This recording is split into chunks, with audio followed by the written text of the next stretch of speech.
بسم اللہ الرحمن الرحیم۔ گمنام روز کے معزز سامعین السلام علیکم۔ آئیے چلتے ہیں کہانی کی طرف۔ میں نے پوچھا، کیا تم چاہتی ہو میں خود کو فرادن و شاہ بھی تسلیم کر لوں؟ کرنا ہوگا۔ اس ملک میں اور ملک سے باہر تمہارا کروڑوں کا بزنس پھیلا ہوا ہے۔ ندا نے بڑی ذہانت سے اپنی ذمہ داریاں سنبھالی ہیں۔ اگر تم نے خود کو فراد انور شاہ تسلیم نہ کیا تو یہ کاروبار قانونی طور پر تمہارا نہیں رہے گا۔ تمہاری شریک حیات ندا بھی اتنے بڑے کاروبار سے، کروڑوں کے بینک بیلنس اور جائیداد سے محروم ہو جائے گی۔ میں تمہیں ایسی غلطی نہیں کرنے دوں گی۔ سونی چاہتی تھی آئندہ بھی میں کاروبار سے دلچسپی رکھوں یا نہ رکھوں، مگر ندا اسے جاری رکھے اور میرا سب کچھ ندا کے نام ہو جائے۔ اگر ایسا نہیں ہوگا تو ہماری تمام دولت اور جائیداد محکمہ اوقاف میں چلی جائے گی۔ اس ملک میں یہ محکمہ برائے نام فلاح و بہبود کے کام کرتا ہے، ورنہ یہاں کے بددیانت سیاستدان اور نااہل حکمران جس طرح قومی خزانے کو خالی کر دیتے ہیں، اسی طرح محکمہ اوقاف میں آنے والی دولت کو بھی عیاشیوں میں اڑا دیتے ہیں۔ سونیا ایسی غلطی نہیں کرنا چاہتی تھی۔ میں ذہنی کمزوری کے باعث سوچنے سمجھنے کے قابل نہیں تھا، مگر وہ بڑی ذہانت سے سوچ رہی تھی۔ ہمیں مستقبل میں جو کرنا تھا اس کی بھرپور پلاننگ کر رہی تھی۔ برین ماسٹر نے مجھے اپنا تابعدار بنانے کے سلسلے میں بھرپور کوششیں کی تھیں۔ حالات اس کے موافق تھے۔ میں اسے ترنے والا دکھائی دے رہا تھا۔ میرے حالات اسے یقین دلا رہے تھے کہ وہ مجھے چبائے بغیر نکل سکے گا۔ پہلے اس نے اعصابی کمزوری میں مبتلا کرنے کی کوشش کی تھی۔ اس طرح یہ سمجھ گیا کہ میں واقعی فراد علی تیمور ہوں۔ مجھ پر اعصابی کمزوری کی دوا تو کیا، زہر بھی اثر نہیں کرتا ہے۔ آئندہ وہ بہت محتاط رہ کر خوب سوچ سمجھ کر مجھے ٹریپ کرنا چاہتا تھا۔ تقریباً 2 ماہ تک بڑی خاموشی سے، بڑی رازداری سے اپنی تدابیر پر عمل کرتا رہا۔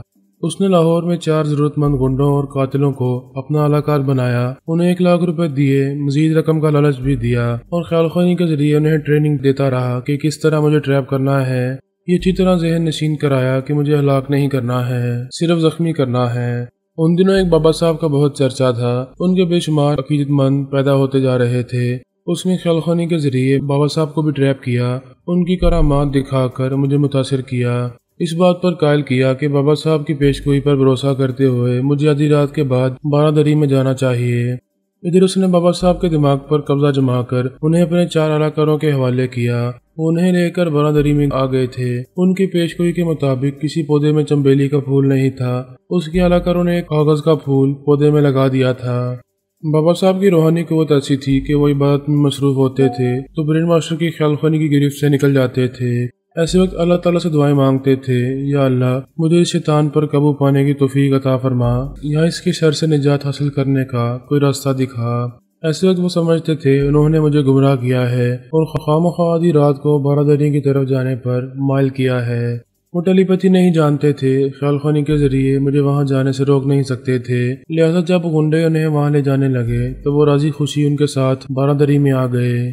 ان کا خیال تھا وہ اللہ تعالیٰ کی رضا سے اور اپنی کرامات سے مجھے اس نامعلوم ٹیلی پیتھی جاننے والے سے بچا لیں گے، مگر اللہ تعالیٰ کو یہ منظور نہیں تھا۔ میرے مقدر میں لکھ دیا گیا تھا کہ اپنے لہو میں ڈوبنا ہے، اس کے بعد ہی میرا گمشدہ ماضی مجھ پر روشن ہو سکے گا۔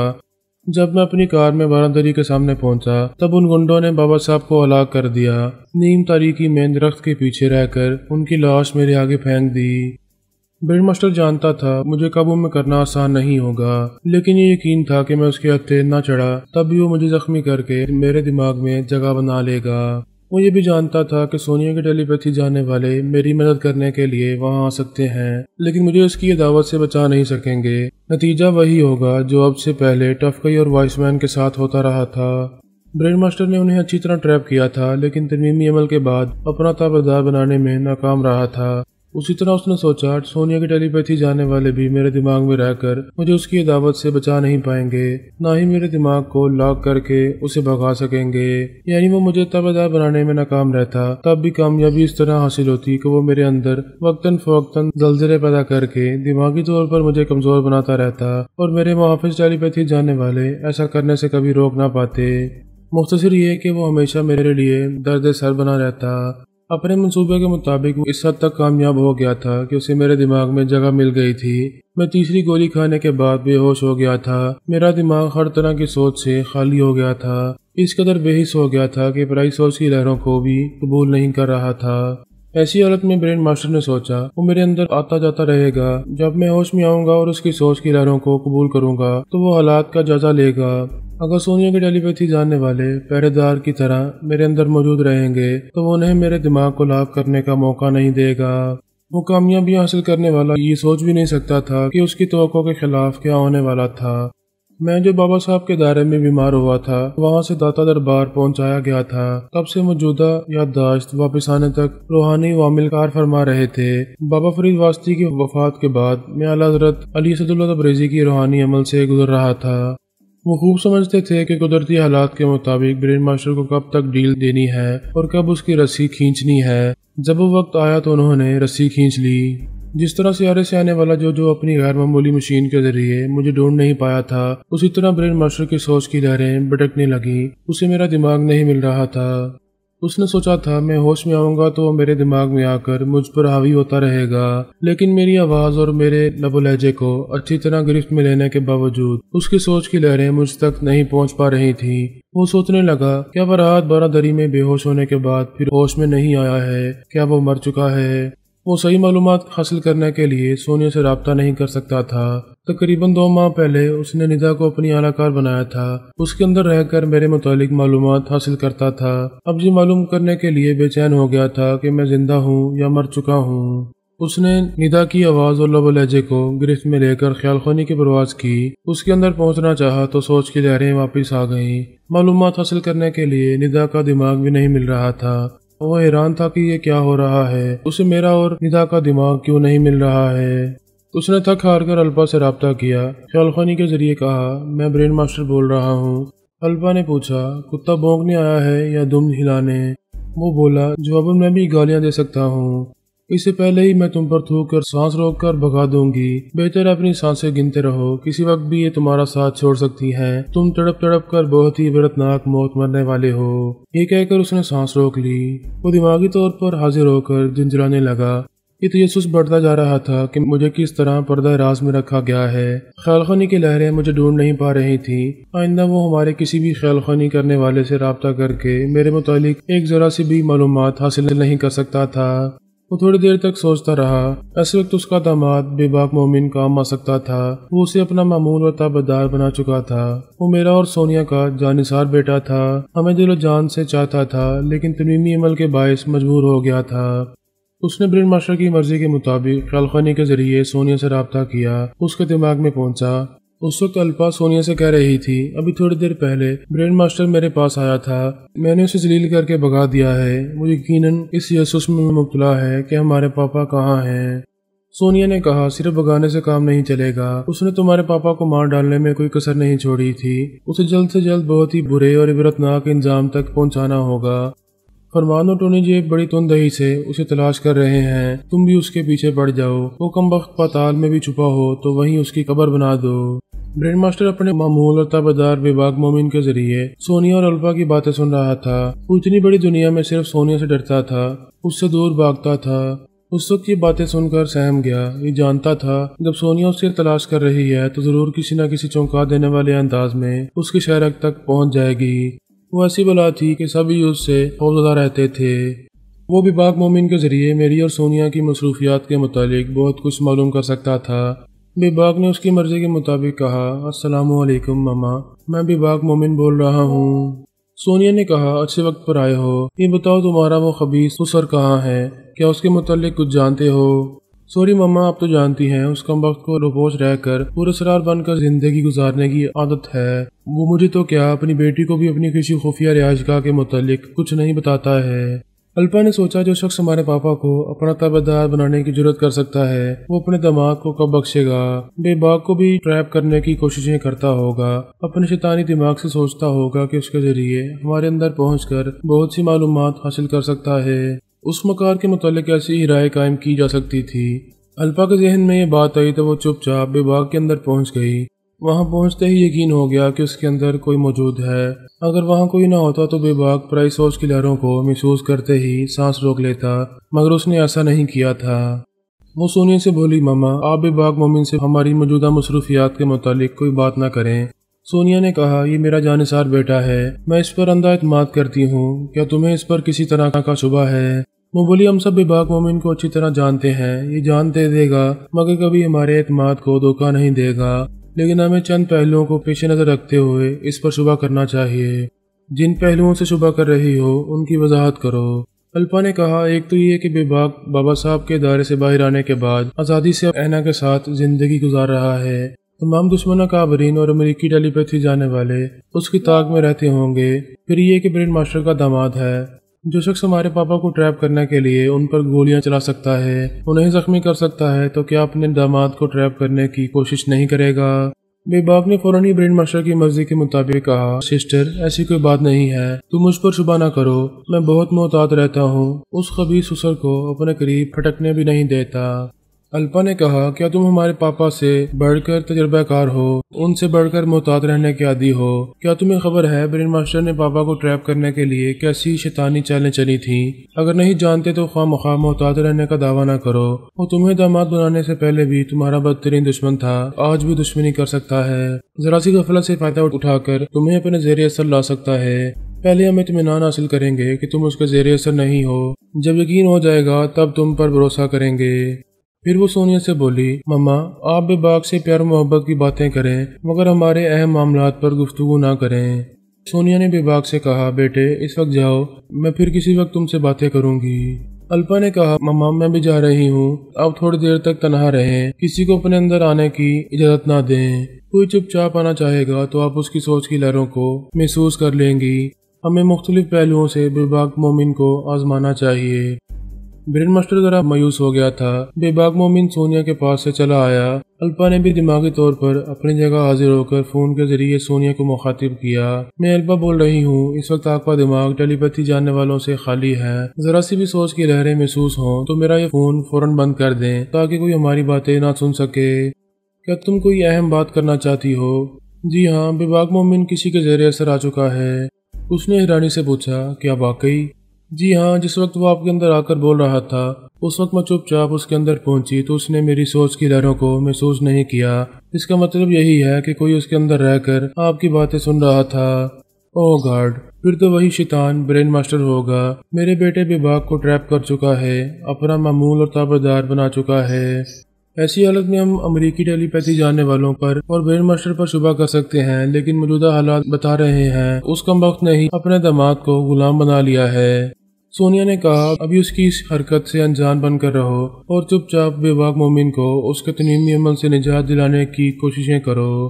وہ تھوڑی دیر ناگواری سے سوچتی رہی، پھر بولی، ہماری دنیا میں کیسے کیسے احسان فراموش رہتے ہیں۔ میں نے برین ماسٹر کو اس وقت کابرین سے اور امریکی ٹیلی پیتھی جانے والوں سے بچایا تھا جب وہ ان کے شکنجے میں آنے والا تھا۔ دشمن اس کی خفیہ پناہ گاہ تک پہنچ گئے تھے مگر ہم نے اسے مکھن کے بال کی طرح نکال کر بحفاظت دوسری جگہ پہنچا دیا تھا۔ الپا نے کہا، صرف اتنا ہی نہیں، میں نے اور جوزف ہارڈی نے تنیمی عمل کے ذریعے اس کے دماغ کو لاک کیا تھا تاکہ کوئی دشمن اس کے اندر نہ پہنچ پائے۔ اگر ہم چاہتے تو آئندہ بھی اسے اپنا تابعدار بنا کر رکھ سکتے تھے، وہ آج بھی ہمارا غلام بنا رہتا۔ سونیا نے کہا، اس کی کمینگی نے سمجھا دیا ہے، جو احسان فراموش ہوتے ہیں وہ ہمیشہ کتے کی دم کی طرح ٹیڑھے رہتے ہیں، کبھی سیدھے نہیں ہوتے، اور نہ ہی ہمیں ان سے کوئی ہمدردی کرنی چاہیے۔ الپا نے سونیا کے مشورے کے مطابق فرمان اور ٹونی جی سے رابطہ کیا۔ ان سے کہا، برین ماسٹر تجسس میں اور تشویش میں مبتلا ہے، یہ معلوم کرنا چاہتا ہے کہ ہمارے پاپا کہاں روپوش ہو گئے ہیں۔ تم یقیناً اس بدبخت کو تلاش کر رہے ہوگے۔ ٹونی جی نے کہا، ہم نے تو اپنی ساری توجہ اس دشمن پر مرکوز کر دی ہے، جو بھی رستہ اس کی طرف لے جا سکتا ہے اس پر چل پڑتے ہیں۔ فرمان نے کہا، ایک اہم ذریعہ بے باک مومن ہے، آج کل وہ لندن میں اس کی بیٹی اینا کے ساتھ ہے، ہم اس پر توجہ دے رہے ہیں۔ تم واقعی بڑی ذہانت سے صحیح سمجھ جا رہے ہو۔ ابھی میں یہی کہنے آئی ہوں، بے باک مومن کسی ٹیلی پیتھی جاننے والے کے زیر اثر آ چکا ہے مگر اس بات سے بے خبر ہے۔ ہمیں شبہ ہے برین ماسٹر نے اسے اپنا معمول اور تابعدار بنا لیا ہے۔ ٹونی جے نے کہا، یقیناً اسی نے ایسا کیا ہوگا۔ الپا نے کہا، ابھی ہم نے بے باک مومن پر یہ ظاہر نہیں کیا ہے کہ اس پر شبہ کر رہے ہیں۔ جس نے بھی اسے معمول اور تابعدار بنایا ہے اسے خوش فہمی میں مبتلا رہنا چاہیے۔ فرمان نے کہا، ہم اس کی اس حرکت سے انجان بن کر رہیں گے، بڑی رازداری سے کام کریں گے اور بے باک مومن کو اس کے تنیمی عمل سے نجات دلائیں گے۔ ادھر برین ماسٹر کے راستے میں رکاوٹ پیدا ہو گئی تھی۔ الپا نے صاف طور پر کہہ دیا تھا کہ جو شخص اس کے پاپا کو تابعدار بنانے کی سازشیں کر سکتا ہے وہ اپنے داماد کو بھی نہیں بخشے گا۔ شاید اسے اپنا معمول اور تابعدار بنا چکا ہے۔ اور سونیا نے کہا تھا جب تک یہ شبہ دور نہیں ہوگا تب تک بے باک مومن کو اپنے اہم معاملات سے دور رکھا جائے گا، اسے کسی معاملے میں شریک نہیں کیا جائے گا۔ برین ماسٹر کو بے باک سے بڑی امیدیں وابستہ تھیں۔ سونیا اسے بیٹے کی طرح چاہتی تھی۔ بے باک کو ایک خطرناک عورت کا اعتماد حاصل تھا۔ برین ماسٹر اس اعتماد کی بنیاد پر صحیح معلومات حاصل کر سکتا تھا کہ مجھے کس طرح اور کہاں گم کر دیا گیا ہے، مگر اس کا یہ اہم اعلی کار بھی کمزور پڑ گیا تھا۔ میری جو پوشیاں گمشدگی اسے طرح طرح کے اندیشوں میں مبتلا کر رہی تھی۔ سونیا تو اسے چھوڑنے والی نہیں تھی۔ میری طرف سے بھی یہ اندیشہ تھا کہ اگر میں زندہ ہوں تو اپنے زخم بھرنے کا انتظار کر رہا ہوں، اس کے بعد بہت بری طرح اس سے انتقام لوں گا۔ موجودہ حالات میں بے باک مومن اس کے کام نہیں آ سکتا تھا، لہذا وہ اس کی طرف سے غافل ہو گیا۔ یہ سوچنے لگا آئندہ جن اکابرین کے دماغوں میں پہنچ سکتا ہے ان کے ذریعے میرے بارے میں اہم معلومات حاصل کرے گا۔ اس نے آرمی کے ایک اعلیٰ افسر کے دماغ پر قبضہ جما لیا۔ اس افسر نے فون کے ذریعے سونیا سے رابطہ کرنے کے بعد پوچھا، کیا آپ ہمیں بتا سکیں گی مسٹر فرحاد علی تیمور کہاں ہیں؟ سونیا نے پوچھا، ایک طویل عرصے کے بعد فرحاد کے متعلق کیوں سوال کیا جا رہا ہے؟ اس افسر نے برین ماسٹر کی مرضی کے مطابق کہا، کوئی ٹیلی پیتھی جاننے والا 2 بار میرے اندر آ چکا ہے، مجھ سے معلوم کرنا چاہتا ہے ہماری امریکی ٹیلی پیتھی جاننے والے صرف امریکہ میں ہی رہتے ہیں یا انہوں نے دوسرے ممالک میں بھی رہائش اختیار کی ہے؟ وہ اجنبی خیال خوانی کرنے والا یہ معلوم کرنا چاہتا ہے کہ میں اپنے ان ٹیلی پیتھی جاننے والوں کے پتہ ٹھکانے سے واقف ہوں یا نہیں۔ سونیا نے پوچھا، یعنی وہ تمہارے ذریعے ان امریکی ٹیلی پیتھی جاننے والوں تک پہنچنا چاہتا ہے؟ ہاں یہی بات ہے۔ اور تمہارا خیال ہے وہ اجنبی ٹیلی پیتھی جاننے والا فرحاد ہے؟ ہاں۔ کیا ہمیں مسٹر فرحاد پر شبہ نہیں کرنا چاہیے؟ ضرور کرنا چاہیے، بلکہ دن رات شبہ کرتے رہو، ہماری صحت پر کوئی اثر نہیں پڑے گا۔ پلیز میڈم، ہم مسٹر فرحاد سے باتیں کرنا چاہتے ہیں۔ تو پھر مجھ سے کیوں باتیں کر رہے ہو؟ اس سے رابطہ کرو، اگر اس کا کوئی پتہ ٹھکانہ یا فون نمبر معلوم ہو جائے تو مجھے بھی بتانا، میں بھی جاننا چاہتی ہوں کہ وہ اس دنیا میں ہے یا نہیں، اور اگر ہے تو کہاں ہے۔ سونیا نے رابطہ ختم کر دیا۔ برین ماسٹر جنجلانے لگا۔ کسی بھی ہتھ کنڈے سے میرے متعلق اسے کچھ معلوم نہیں ہو رہا تھا، مگر وہ مایوس ہونا نہیں جانتا تھا۔ مجھے ڈھونڈ نکالنے کے لیے بہت دور تک پہنچنے والا تھا۔ سوچ رہا تھا کسی طرح گریٹ ایشورا سے رابطہ کرے۔ اسے یہ تدبیر سوچ رہی تھی کہ گریٹ ایشورا کو پھر سے اس دنیا میں آ کر حکومت کرنے کا لالچ دیا جائے، اسے کسی طرح کا سمجھوتا کیا جائے، یقین دلایا جائے کہ وہ اپنی حکومت یہاں قائم کر سکے گا۔ اگر اسے گریٹ ایشورا کا اعتماد حاصل ہو جائے گا تو 2 طرح کے فائدے حاصل ہو سکیں گے۔ ایک فائدہ تو یہ ہوگا کہ وہ اس سے پھر ایک بار غیر معمولی مشین حاصل کر سکے گا۔ وہ مشین مجھے ڈھونڈنے اور سونیا کی مصروفیات معلوم کرنے کے سلسلے میں بہت کام آ سکتی تھی۔ دوسرا فائدہ یہ ہوتا کہ وہ ہمارے مقابلے میں بالکل تنہا نہ رہتا۔ سیارے والوں کی سائنس اور ٹیکنالوجی اور ان کی ٹیلی پیتھی کی قوتیں اس کی پشت پر ہوتی۔ وہ سوچ رہا تھا بلا سے میں گریٹ ایشورا کے زیر اثر آ جاؤں، مگر یہ ذہنی سکون تو حاصل ہوگا کہ میں تنہا رہ کر فرحاد کے ہاتھوں مارا نہیں جاؤں گا، اس کی اور سونیا کے مقابلے میں کسی طرح کم تر نہیں رہوں گا، اینٹ کا جواب پتھر سے دیتا رہوں گا۔ فی الحال یہ محض خیالی اڑان تھی۔ گریٹ ایشورا سے رابطہ کرنے کا کوئی ذریعہ نہیں تھا۔ اس کی غیر معمولی مشینیں اس دنیا میں ناکارہ ہو چکی تھی۔ جو کمیونیکیٹنگ مشینیں تھیں وہ بھی رفتہ رفتہ بیکار ہو چکی تھی۔ بس ایک امید تھی کہ گریٹ ایشورا پھر پلٹ کر آئے گا تو اس سے رابطہ کرنے کی کوئی صورت نکل آئے گی۔ لندن میں برین ماسٹر کی بیوی مونیکا اور اس کا بیٹا جارج رچ مین رہتے تھے۔ اب وہ اس دنیا میں نہیں رہے تھے۔ بے باک مومن اینا کے ساتھ اس بنگلے میں رہنے لگا تھا۔ یہ بات فرمان اور ٹونی جے جانتے تھے۔ وہ بے باک مومن کو ٹریپ کرنے اور اسے برین ماسٹر کے شکنجے سے نکالنے کے لیے اس شہر میں آ گئے۔ ادھر وہ بے باک مومن کو اپنے زیر اثر لا کر مطمئن ہو گیا تھا۔ اس کے دماغ کو ایک مخصوص لب و لہجے کے ذریعے لاک کر کے بظاہر آزاد چھوڑ دیا تھا۔ ہم فون کے یا خیال خوانی کے ذریعے اس سے رابطہ کرتے تو کبھی یہ معلوم نہ کر پاتے کہ اس کمبخت سسر نے اپنے داماد کو غلام بنا رکھا ہے۔ اطمینان حاصل کرنے کے بعد اس نے بے باک مومن کو اور اپنی بیٹی اینا کو گھومنے پھرنے کی آزادی دے دی تھی اور ان کی طرف سے فی الحال غافل ہو گیا تھا۔